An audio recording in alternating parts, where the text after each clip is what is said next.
Ramai yang silap beli kereta sebenarnya. So, saya buat video 3 tips sebelum anda beli kereta. Yang pertama, awak kena pilih kereta ikut kemampuan. Nampak simple tapi ramai orang buat silap. Contoh, sebab apa saya bagi tahu macam ni? Beli kereta dengar, wah saing-saing. Beli kereta ikut nafsu. Bila ada perangai macam ni, kemudian hari akan merasa menyesal. Okey, contoh saya bagi.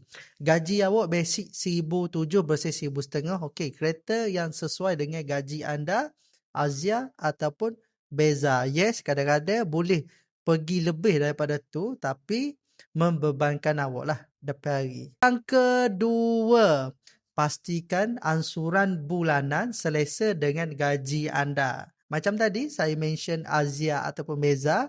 Kalau dengan gaji 1,700, gaji basic 1,700 bersih 1,500, bulanan kereta bawah 500, okey.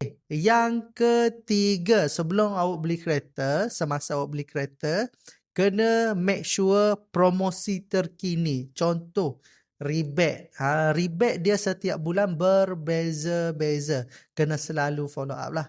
Okey, kalau anda tak sure kereta apa yang sesuai dengan korang, boleh je komen nak info. Ilmuwan Pro 2, pilihan anda.